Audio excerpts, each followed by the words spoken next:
तो hello friend, good morning. कैसे आप लोग? होप आप सब बढ़िया होंगे और आपकी तैयारी बहुत अच्छी चल रही होगी। तो शुरू करते हैं आज की क्लास। और लास्ट क्लास में जो मैं आपको पढ़ाया था वो पढ़ाया था वनों का इतिहास। मैं उत्तराखंड में वनों से संबंधित हर एक प्रकार का डाटा आपको प्रोवाइड करवा रहा हूँ, जो कि आपके एग्ज़ाम के पॉइंट ऑफ व्यू से बहुत इंपॉर्टेंट रहने वाला है। अभी हमने वनों का इतिहास पढ़ा है और अब हम पढ़ेंगे वनों के प्रकार।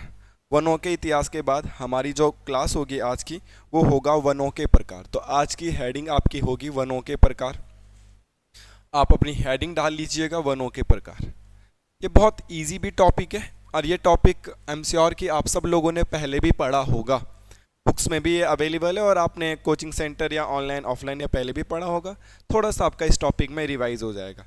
नहीं तो मैं इसको छोड़ दूंगा, स्किप हो जाएगा, तो फिर यहाँ से रहेगा कि स्किप हो जाती है कोई चीज़ तो फिर वो दोबारा पॉसिबल नहीं हो पाती उसे वीडियो बनाना या स्पेशल टाइम निकालना थोड़ा मुश्किल बन जाता है। तो वनों से संबंधित सारी चीज़ें मैं एक सामने लिखा दूंगा। या वनों से संबंधित जो मैंने पहली वीडियो चैनल पे अपलोड करी है, आपने देखी होगी 3-4 क्लास पहले, तो आप उसमें देख लीजिएगा। उसमें मैंने पूरी डिटेल बताई है कि मैं क्या क्या आपको पढ़ाने वाला हूँ। इसके बाद शायद से वनों से संबंधित मैं ऐसा टॉपिक आपको पढ़ाऊंगा जो पूरे यूट्यूब में आपको ढूंढ के भी नहीं मिलेगा। शायद से ही किसी टीचर ने ऐसी वीडियो कोई बनाई होगी, जहाँ पे हम उत्तराखंड के इम्पॉर्टेंट ट्रीज पे बात करेंगे। जैसे रीठा मीठा लिखेंगे, उसके बारे में जो भी महत्वपूर्ण जानकारी होगी उसे लिखेंगे। पेपर ओ में आता है, बीपीडीओ के पेपर में देवदार आया था। ओक की प्रजातियों को पढ़ेंगे, बांज पढ़ेंगे, बुरांस पढ़ेंगे, देवदार पढ़ेंगे, भीमल पढ़ेंगे। तो कुछ स्पेसिफाई, विलो पढ़ेंगे, खैर पढ़ेंगे, तुन पढ़ेंगे। पेड़ों को लिखेंगे और पेड़ों किससे क्या क्या इकोनॉमिक फ़ायदा हमें है, पेड़ों से क्या क्या हमें मिलता है, चीड़ से क्या क्या मिलता है, तो उनसे रिलेटेड क्वेश्चन वहीं पे लिख देंगे। वैसे वनों में हम उसको कहीं ना कहीं पढ़ ही लेते हैं, बट सारे पेड़ों को जो इंपॉर्टेंट ट्रीज़ है उनको एक सामने लिखा दिया जाएगा आपको, तो आपका प्रॉपर नोट्स बन जाएगा और आपको पढ़ने में भी ज़्यादा मज़ा आएगा। ज़्यादा बात न करते हुए आज की क्लास में फोकस करते हैं। आज हम वनों के प्रकार पढ़ रहे हैं। एक होता है रिकॉर्डेड वन, जो गवर्नमेंट के रिकॉर्ड में है, वही रिकॉर्डेड वन है। उसी रिकॉर्डेड वनों के अनुसार उत्तराखंड में वनों को 8 भागों में बांटा गया है और उन 8 भागों को आज हम पढ़ने वाले हैं। तो शुरू करते हैं आज की क्लास। क्या क्लास हो सकती है आज की, उसको समझाने का मैं पहले प्रयास कर लेता हूँ। एक वर्ड आया आपके पास, अब वो वर्ड आया है रिकॉर्डेड वन। आपके पास आया है रिकॉर्डेड वन। शायद से आप लोगों को पहले भी पता है या मैं आपको पहले भी पढ़ा चुका हूं। ऐसे वन क्षेत्र को रिकॉर्डेड वन कहते हैं। ऐसे वन क्षेत्र जो सरकार ने घोषित किए, सरकार ने घोषित किए हैं। मीन्स सरकार ने किसी एरिया को वन क्षेत्र घोषित कर दिया कि ये तो भाई एक वन है, ये तो भाई फॉरेस्ट है।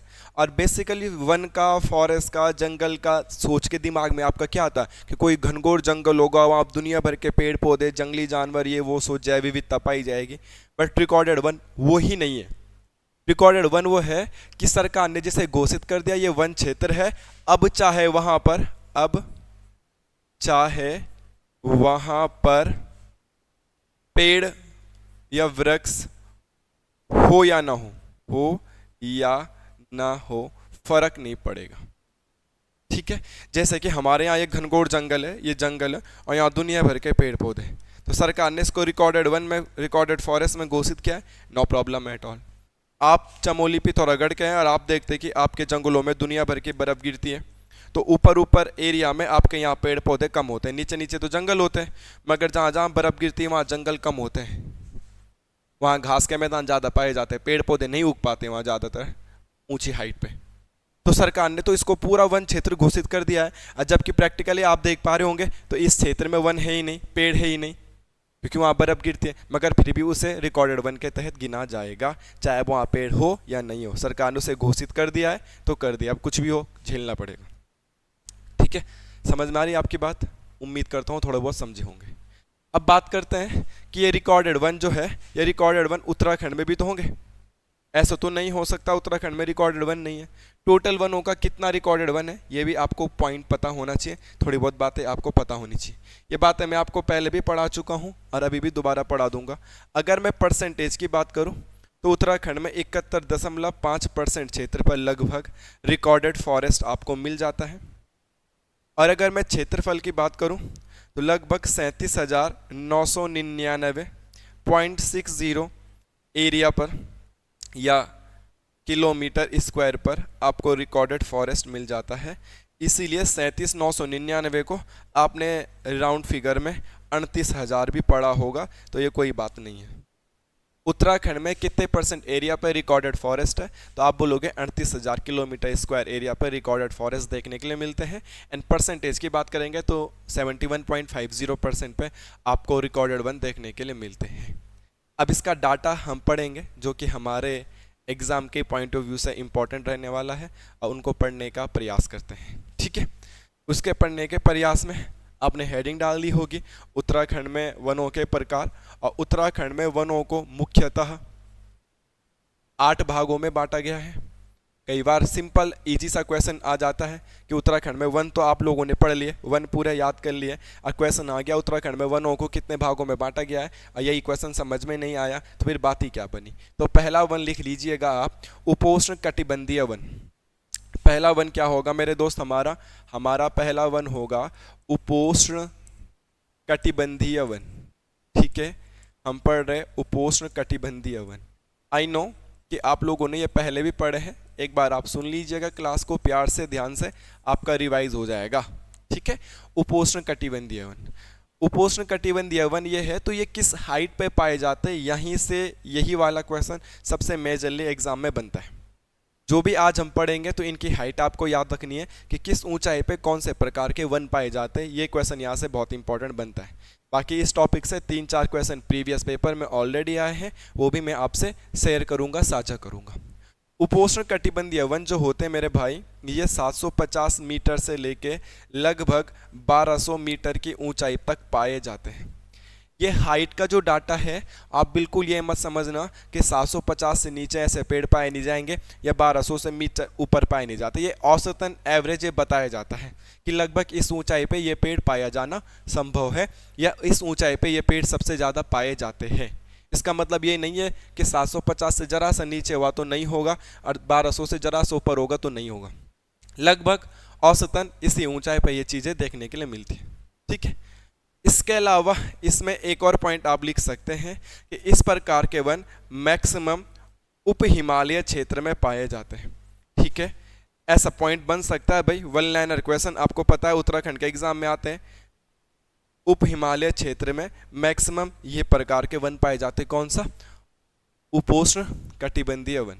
क्वेश्चन आ सकता है उप हिमालय क्षेत्र में निम्न में से कौन से वन सर्वाधिक पाए जाते हैं? उपोष्ण कटिबंधीय वन, उष्ण कटिबंधीय वन, उष्ण कटिबंधीय आर्द्र पतझड़ वन।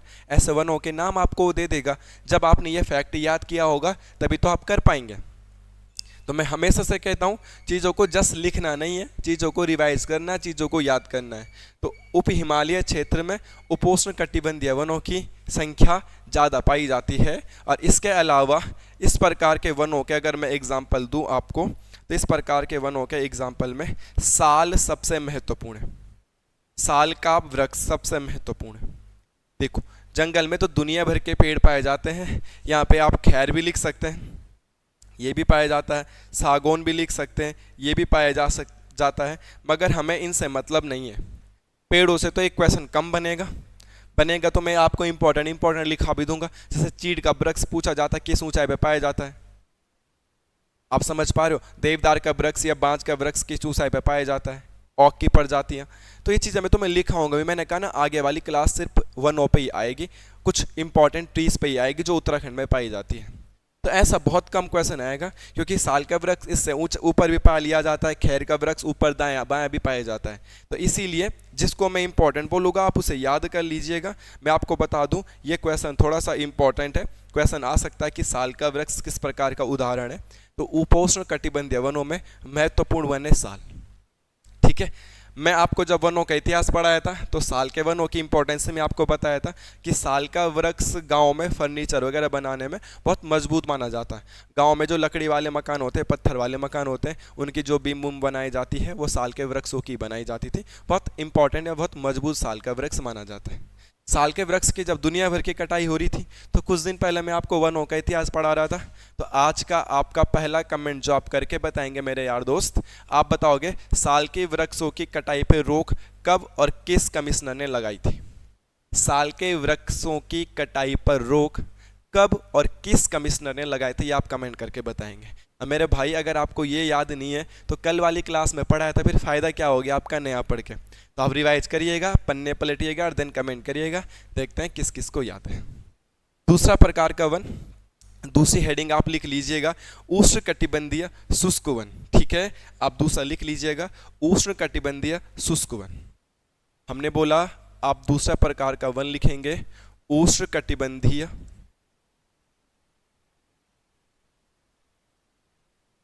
शुष्क वन। हमें टोटल 8 प्रकार के वन पढ़ने हैं, आपने दूसरे प्रकार के वन लिख लिए हैं उष्णकटिबंधीय शुष्क वन। उष्णकटिबंधीय शुष्क वनों की अगर हम जानकारी प्राप्त करें तो लगभग ये 1200 से लेके 1500 मीटर की ऊंचाई तक पाए जाते हैं। लगभग 1200 से लेके 1500 मीटर तक की ऊंचाई पर उष्णकटिबंधीय शुष्क वन पाए जाते हैं। यह पॉइंट आपको ध्यान रखना। एक और फैक्ट जो इससे एग्जाम में आ सकता है वो कौन सा वाला फैक्ट है, आपको इस वर्ड को ध्यान रखना। यहाँ पे लिखा हुआ है शुष्क वन। शुष्क बोले तो आर्द्र का विलोम शब्द होता है शुष्क, जहाँ पे सूखा सूखा हो। तो इस क्षेत्र में वर्षा कम होती है, या कम वर्षा वाले क्षेत्रों में कौन से वृक्ष पाए जाएंगे, कौन से वन पाए जाएंगे, ऐसा क्वेश्चन आएगा। तो आप क्या बोलोगे उष्णकटिबंधीय शुष्क वन। शुष्क का मतलब ही क्या समझ पा रहे हैं आप, शुष्क का मतलब आर्द्र का विलोम होता है, आर्द्र नमी, शुष्क मतलब सूखा। सूखा कहाँ होगा, जहाँ पानी कम होगा। तो आप इससे ये याद कर सकते हैं कम वर्षा वाले क्षेत्र। ठीक है, ये वाला पॉइंट आएगा कम वर्षा वाले क्षेत्र। अविनाश वो डोर बंद कर दे वहाँ पे बहुत अच्छे से, उस वाले डोर को बहुत अच्छे से बंद कर दे। कम वर्षा वाले क्षेत्र, ठीक है। तो यहाँ से एक पॉइंट हमारे पास बना, कम वर्षा वाले क्षेत्रों में कौन से वृक्ष पाए जाते हैं, तो उष्णकटिबंधीय शुष्क वन कम वर्षा वाले क्षेत्रों में पाए जाते हैं। कैसे हमने याद किए, ऐसे हमने देखा यार शुष्क वर्ड है और शुष्क का मतलब ही क्या होता है, तो उससे हम इसको पॉइंट को समझ गए और आप भी इस पॉइंट को समझ गए होंगे। आपको ये पॉइंट याद करना पड़ेगा, ठीक है। बाकी कुछ इसके एग्जाम्पल तो क्या बताने हैं, इसका एग्जाम्पल होता है गूलर का वृक्ष, ठीक है, जामुन का वृक्ष, ठीक है, ये इसके एग्जाम्पल होते हैं। बट ऐसा नहीं है, पेड़ों को ज़्यादा ना याद करें आप, इनके फेर में ना पढ़े आप, कोई कुछ भी बोले इनके चक्कर में आप ज़्यादा ना पढ़े। आप हल्के हल्के इंपॉर्टेंट वनों को याद कर लीजिएगा, जैसे साल है, देवदार है, चीड़ है, भोजपत्र है, आप इनको याद कर लीजिएगा। क्वेश्चन आएगा तो उन्हीं से आएगा, उससे बाहर नहीं आएगा। आप इन पेड़ों को याद करते रह जाओगे तो बड़ा कन्फ्यूज आ जाओगे, इसलिए ज़्यादा आपको इनके लोड में नहीं पढ़ना है। उष्णकटिबंधीय शुष्क वनों से हमें क्या पता चला, कम वर्षा वाले क्षेत्रों में होते हैं और लगभग 1200 से लेके 1500 मीटर की हाइट पे ये वन पाए जाते हैं। तीसरे प्रकार के वन आप हेडिंग डाल लीजिएगा मेरे दोस्तों, उष्णकटिबंधीय आर्द्र पतझड़ वन, ठीक है, लिख लीजिएगा उष्णकटिबंधीय आर्द्र पतझड़ वन। तीसरा प्रकार का वन है आपके पास उष्णकटिबंधीय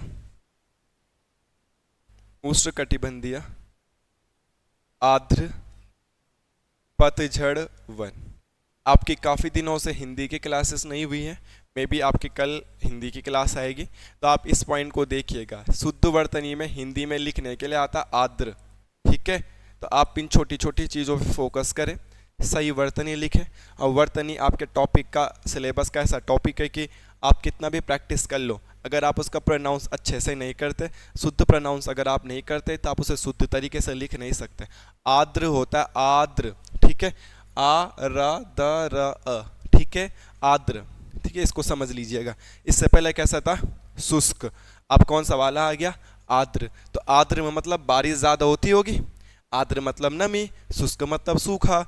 जब आपने कहा सर सूखे वालों में वर्षा कम हो रही है, तो आर्द्र वालों में वर्षा क्या हो रही होगी, ज़्यादा हो रही होगी, ठीक है। इस वन की कोई हाइट तो नहीं दे रखी है, मगर ये लिखा है कि 1500 मीटर तक की ऊंचाई, 1500 मीटर तक की ऊंचाई पर लगभग ये वन पाए जाते हैं।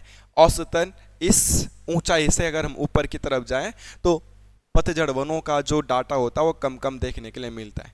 जो भी डाटा आपको प्रोवाइड करवाया जा रहा है ये औसतन करवाया जा रहा है, ऐसा फिक्स नहीं बोल सकते कि 1500 के बाद जरा ऊपर जाएंगे तो ये वन नहीं पाए जाएंगे, है ना। ये बात आप सभी समझदार बच्चे हैं। तो 1500 मीटर तक की ऊंचाई तक ये वन पाए जाते हैं। इस आर्द्र से तुम ये भी लगा सकते हैं कि वर्षा क्या होती है, इस क्षेत्र में वर्षा क्या होती है, अधिक होती होगी। शुष्क वालों में वर्षा क्या थी सर, कम थी। इन वनों का एक क्षेत्र हमको प्रोवाइड करवाया गया है जो आपको याद करना है कि इस प्रकार के वन मैक्सिमम शिवालिक श्रेणी, इस प्रकार के वन मैक्सिमम आपको शिवालिक श्रेणी और दून घाटी में देखने के लिए मिलते हैं। क्या बोला मैंने, शिवालिक श्रेणी और दून घाटी में देखने के लिए मिलते हैं। इन दो जगहों पे इन वनों का डाटा ज़्यादा देखने के लिए मिलता है, शिवालिक श्रेणी और दून घाटी। उत्तराखंड का भूगोल की क्लास जब आपको पहली क्लास प्रोवाइड करवाई होगी उस क्लास को आप पढ़ लीजिएगा। उत्तराखंड का भूगोल, शिवालिक श्रेणी और दून घाटी के बारे में डिटेल चर्चा मैंने आपसे करी है और एज ए हेडिंग के तौर पर ये लिखाए भी गए हैं।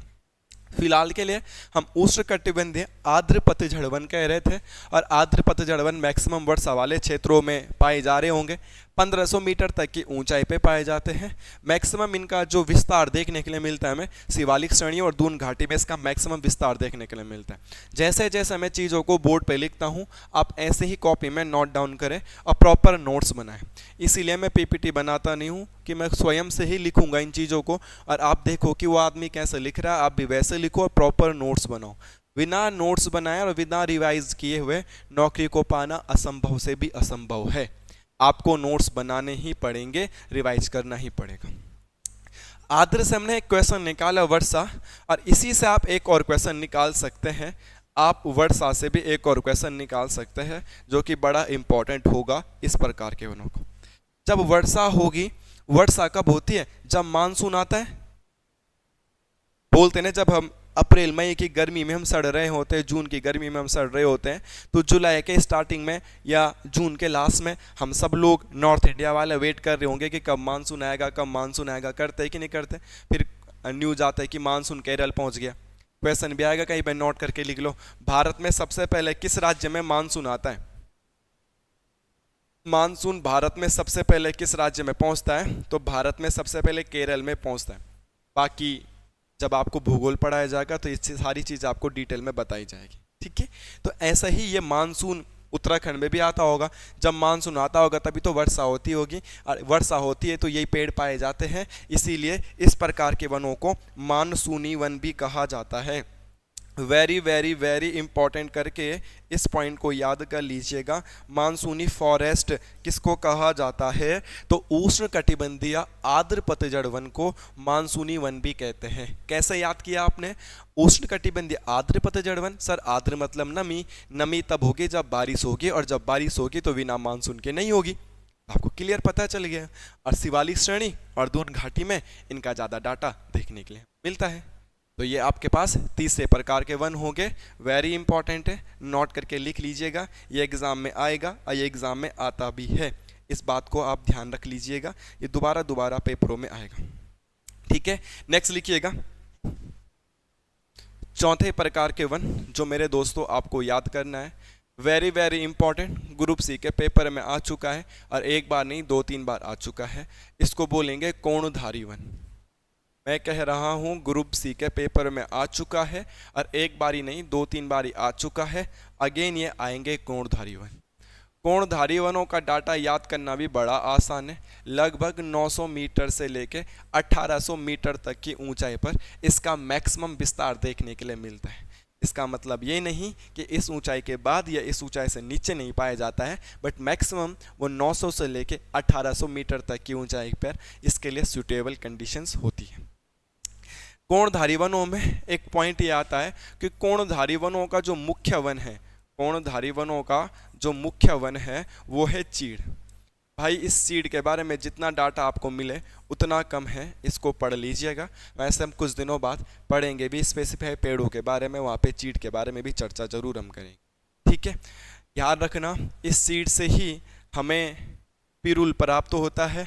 उत्तराखंड सरकार पिरूल इकट्ठा करने के लिए नीति भी लाई थी, पिरूल नीति लेके आई थी कि आप पिरूल समेट करके लाओ हमें और हम आपको पैसे देंगे। तो इसी के पत्तों को, जब इसी के पत्ते सूख के नीचे गिर जाते हैं, चीड़ के पत्ते, तो उन्हीं को क्या कहा जाता है, पिरूल कहा जाता है। ये भी पॉइंट आप ध्यान रख लीजिए। ठीक है, तो चीड़। एक ग्रुप सी का प्रीवियस पेपर आपने देखा होगा, PYQ, उत्तराखंड में मैक्सिमम कौन सा वृक्ष पाया जाता है, मैक्सिमम सबसे ज़्यादा पाए जाने वाला वृक्ष। भाई बहुत अच्छा क्वेश्चन है, बहुत अच्छा क्वेश्चन है। आप इस बात को ध्यान रख लीजिएगा। उत्तराखंड में सबसे ज़्यादा किस वृक्ष, कौन सा वृक्ष पाया जाता है? तो उत्तराखंड के सभी वृक्षों में तुलनात्मक अध्ययन अगर हम करें तो ये जो चीड़ का पेड़ है ये उत्तराखंड में सर्वाधिक पाया जाता है। सबसे ज़्यादा उत्तराखंड में किसके पेड़ होंगे? तो हम बोलेंगे सबसे ज़्यादा उत्तराखंड में चीड़ के पेड़ होंगे। ये बात आपको ध्यान में रखना है। उत्तराखंड में मैक्सिमम विस्तार किसका है? तो सर आप बोलोगे चीड़ का है। ठीक है।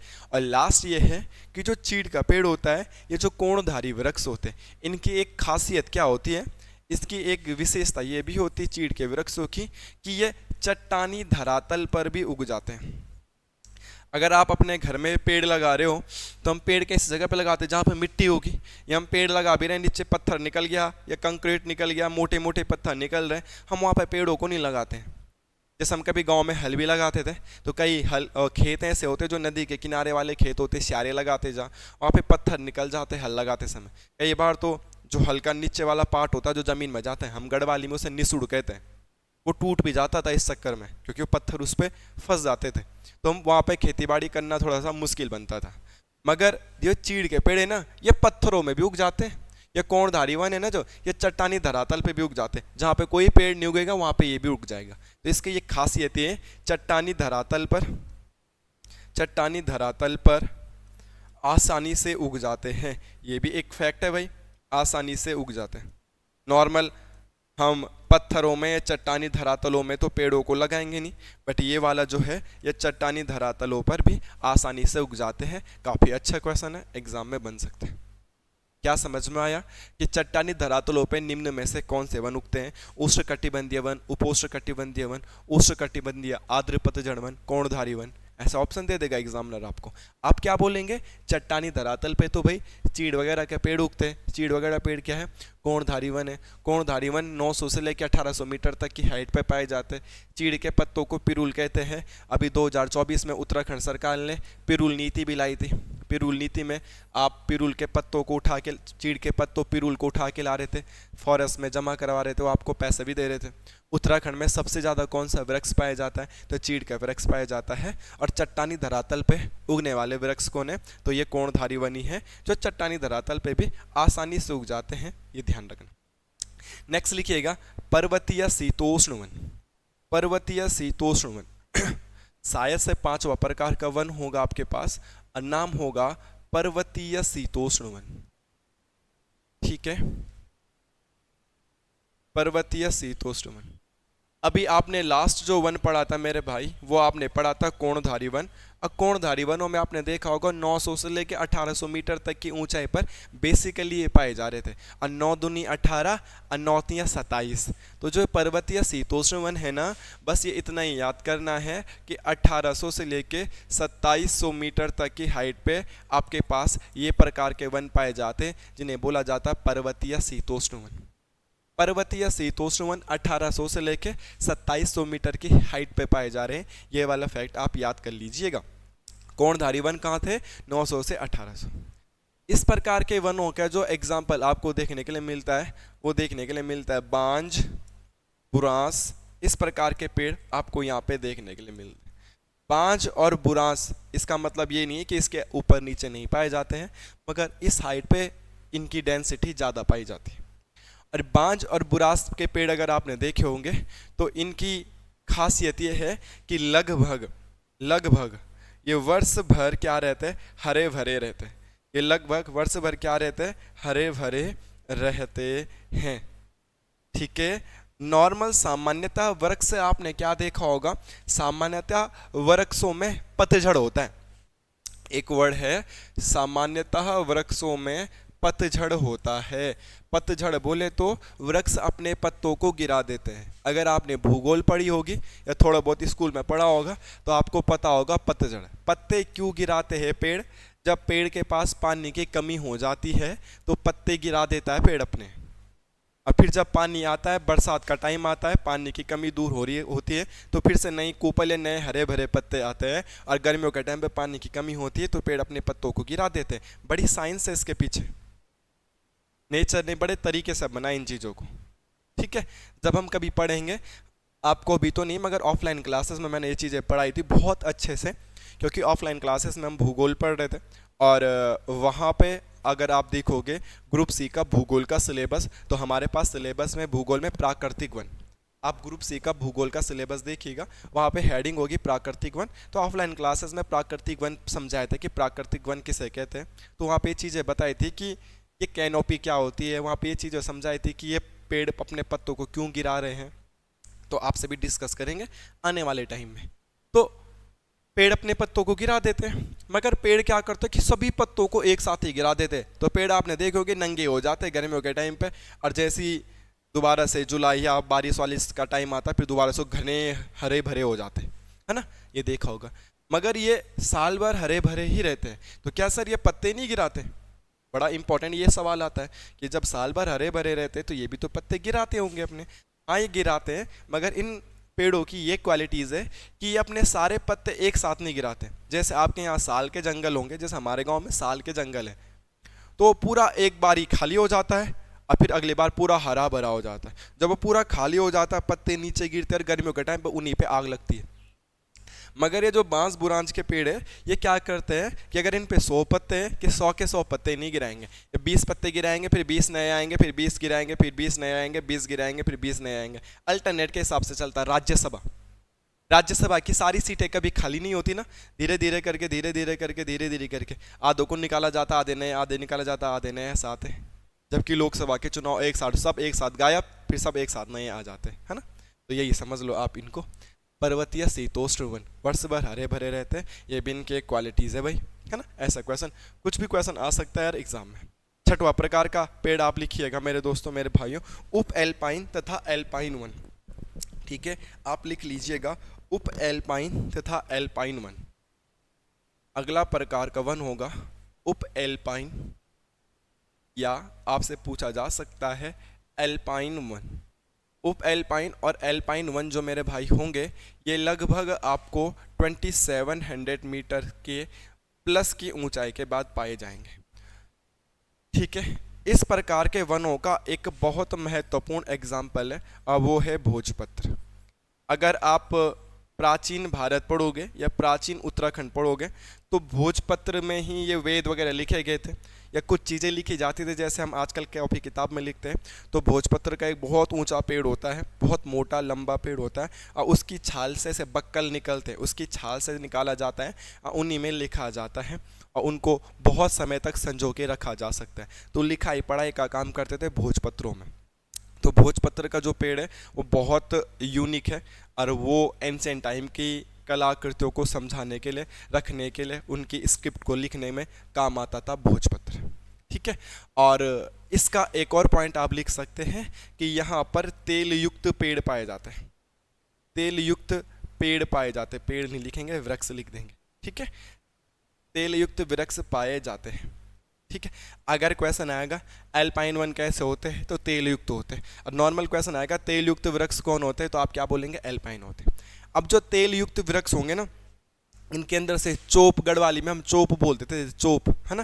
तो तेल युक्त वृक्ष होते हैं, और जो तेल होता है आपने देखा होगा, चाहे सरसों का तेल देख लो आप, दिया जलता है उसमें, चाहे मिट्टी का तेल देख लो आप, तो तेल क्या होता है, आग को लगाने में क्या होता है, बड़ा कारगर होता है। तेल आग को लगाने में क्या होता है, बड़ा कारगर साबित होता है। इसीलिए उप एल्पाइन या एल्पाइन वनों की लकड़ी कच्ची भी जल जाती है।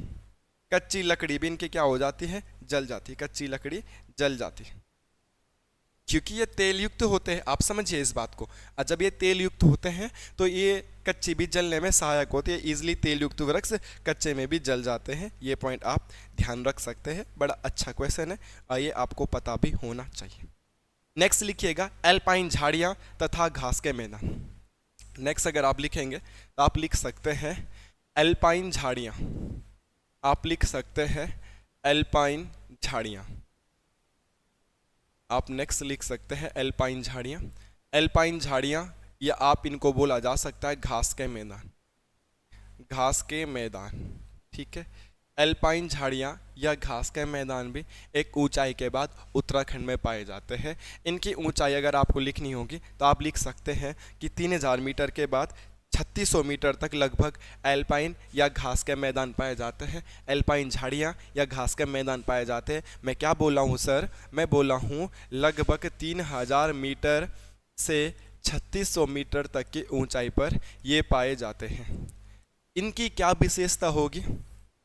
सर जब ये घास के मैदान है तो आपको पता है उत्तराखंड में घास के मैदानों को क्या कहा जाता है? तो इन घास के मैदानों को बुग्याल या पयार नाम से भी जाना जाता है। जम्मू कश्मीर में इनको मर्ग के नाम से भी जाना जाता है। हिमाचल प्रदेश साइड इनको मीडो वगैरह के नाम से भी जाना जाता है। तो घास के मैदानों को बुग्याल और पयार नाम से यहाँ पे जाना जाता है। ठीक है।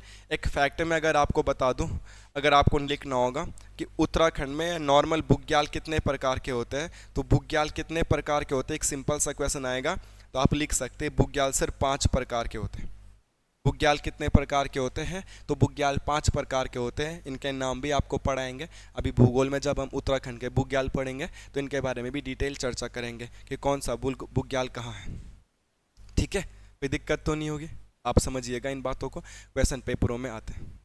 ठीक है, तो बुग्याल पयार इन घास के मैदानों को कहा जाता है, ये भी पॉइंट आप ध्यान रख लीजिएगा। और इन्हीं घास के मैदानों में वो पाए जाते हैं कौन? बकरवाल, चल घुमंतु, लोरिया।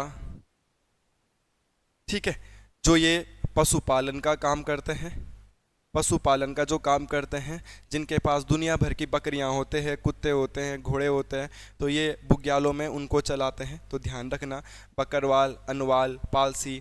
ठीक है, इनको क्या कहा जाता है, कहाँ पाए जाते हैं? अगर आपको लिखना होगा तो आप इनके और भी नाम लिख लीजिएगा। अनवाल आपको लिखना होगा तो आप लिख लीजिएगा। पालसी क्या है ये, अगर समझ में नहीं आ रहा है तो ये है पशुपालक। ये क्या है? पशुपालक। ठीक है, ये भेड़ पालन जो करते हैं, इनके साथ कुछ कुत्ते भी होते हैं, कुछ घोड़े भी होते हैं इनका सामान ढोने के लिए। ठीक है, तो क्वेश्चन आ सकता है कि किस ऊंचाई पर मुख्यतः पशुपालन करते हैं लोग, या जो भेड़ पालक होते हैं वो पाए जाते हैं? तो एल्पाइन झाड़ियाँ या 3000 मीटर के बाद पाए जाते हैं घास के मैदानों में, बुग्यालों में रहते हैं। और जो पशुपालन करने वाले लोग होते हैं उनको क्या कहा जाता है? आप देख लीजिएगा, यहाँ से एग्जाम में क्वेश्चन बना भी है। बकरवाल कह सकते हैं आप उन्हें, चल घुमंतु कह सकते हैं, लोरिया कह सकते हैं, अनवाल कह सकते हैं, पालसी कह सकते हैं। ये उन्हीं के नाम हैं। और आप ग्रुप सी के PYQ अगर सॉल्व करते हैं तो आपने ये पेपर में भी देखा होगा कि उत्तराखंड के बुग्यालों में पाए जाने वाले पशुपालकों को क्या कहा जाता है। तो कितने नाम लिखा दिए मैंने आपको? पालसी, अनवाल, लोरिया, चल घुमंतु, बकरवाल। ये फैक्ट आप याद रख लीजिएगा, ये क्वेश्चन एग्जामों में पूछे जाते हैं, फिर आप पछताओगे कि हमने याद क्यों नहीं किया। मैं अभी भी कहूँगा और हमेशा कहता हूँ, और जब तक पढ़ाऊँगा हमेशा कहूँगा कि नौकरी बिना रिवाइज के नहीं लगने वाली। नौकरी याद नहीं करेंगे चीज़ों को तो नहीं लगने वाली, याद नोट्स बना के और रिवाइज करके ही होगा। ठीक है, लास्ट आप लिख लीजिएगा, और लास्ट होता आपके पास टुंड्रा तुल्य वनस्पति। लास्ट होता आपके पास टुंड्रा तुल्य वनस्पति। ये कोई जंगल नहीं है, यहाँ पे लाल पीली वनस्पति आपको पाई जाएगी, जिसका आयुर्वेदा में, यह मेडिसिन में काफ़ी ज़्यादा प्रयोग भी होता है, जब काफ़ी ज़्यादा यूज़ भी होता है। ये बहुत ऊंचाई पे पाया जाता है, लगभग 3600 से लेके 4800 मीटर की ऊंचाई पे ये पाया जाता है। लगभग 3600 से लेके 4800 मीटर की हाइट पे ये पाया जाता है। और इस हाइट पे अगर आप देखोगे तो बर्फ़ वगैरह गिरने या बर्फ़ वगैरह मिलने लग जाती है। इस साइड पे अगर आप देखोगे तो बर्फ़ वगैरह गिरने या बर्फ़ वगैरह मिलने लग जाती है, तो वही होते हैं टुंड्रा तुल्य वनस्पति। ठीक है, मेरे पास टुंड्रा तुल्य वनस्पति का अगर इमेज होगा तो मैं वो इमेज आपको दिखाने का प्रयास करूँगा। कभी एक बार रखा था इसका इमेज ऑफलाइन क्लास के परिप्रेक्ष्य में, अगर मिल जाएगा तो मैं आपको दिखाने का प्रयास कर लूँगा क्या होती है टुंड्रा तुल्य वनस्पति। नहीं मिलेगा तो फिर क्या ही कर सकते हैं ना, सॉरी फॉर दैट। लग नहीं रहा है कि मिल रहा है यहाँ पे टुंड्रा तुल्य वनस्पति का कोई इमेज अभी फ़िलहाल के लिए, देखने के लिए नहीं मिल रहा है। हाँ, आप गूगल करके देख लीजिएगा। ठीक है, बर्फीली क्षेत्रों में नीचे हल्की हल्की लाल पीली घास होगी, उसी को टुंड्रा तुल्य वनस्पति कहा जाता है। वो आपको देखने के लिए भी मिल जाएगा, अभी तो यहाँ पे मिल नहीं रहा है। ठीक है, सॉरी, माफ़ी चाहता हूँ उसके लिए। उसे बोला जाता है टुंड्रा तुल्य वनस्पति। जिसका एग्जाम्पल देखोगे तो काई जैसी होती है, तो काई आप लिख सकते हैं, लाइकेन आप लिख सकते हैं। ठीक है, इन्हीं को एक नाम दिया जाता है मॉस। ठीक है, ये मेडिसिन के क्षेत्र में भी यूज़ होता है। इसके तहत लास्ट पॉइंट है, तो मैं आपको एक फैक्ट एक्स्ट्रा बता देता हूँ। ये मॉस का मेडिकल फील्ड में भी यूज़ होता है, इसीलिए उत्तराखंड में एक जगह मॉस गार्डन भी बनाया गया है। क्या बनाया गया है? Moss garden. ये एग्जाम में आता है क्वेश्चन। और मॉस गार्डन कहाँ पे बनाया गया है? नैनीताल के खुरपाताल के पास। ठीक है, तो खुरपाताल जी आप याद कर लोगे तो आपको पता तो चल जाएगा कि जिला कौन सा होगा, नैनीताल। तो उत्तराखंड में भी मॉस गार्डन बनाया गया है। कहाँ पे बनाया गया है? नैनीताल के खुरपाताल के नज़दीक। आप गूगल करके देखिएगा, आपको ईजिली समझ में आएगा कि क्या होता है टुंड्रा तुल्य वनस्पति। ठीक है, तो आज एक छोटी सी क्लास थी। इस छोटी सी क्लास में मैं आपको समझाना चाह रहा था कि उत्तराखंड में वनों को बांट रखा है और कौन कौन से भागों में 8 प्रकार के वन होते हैं। आप याद कर लीजिएगा कौन सी इनके लिए एक सूटेबल हाइट्स होती है। यहीं से क्वेश्चन आते हैं। इंपॉर्टेंट फैक्ट, जितना आपको लिखाया है आप इतना याद कर लीजिएगा और चिंता ना करिएगा, इससे बाहर नहीं आएगा। आने वाली और भी क्लासेस अभी वनों के बारे में आएंगी, जंगल के बारे में आएगी, जड़ी बूटियों के बारे में आएगी, तो आपको बहुत मज़ा पढ़ने में आएगा और सारा डाटा आपको एक सामने मिल। कुछ कमी रही होगी तो माफ़ करना, ऑलवेज की तरह मैं माफ़ी मांग देता हूँ। गलती को स्वीकार करेंगे और गलती का करेक्शन कर लेंगे, क्योंकि गलती सबसे हो सकती है। मिलता है एक नेक्स्ट क्लास में। धन्यवाद।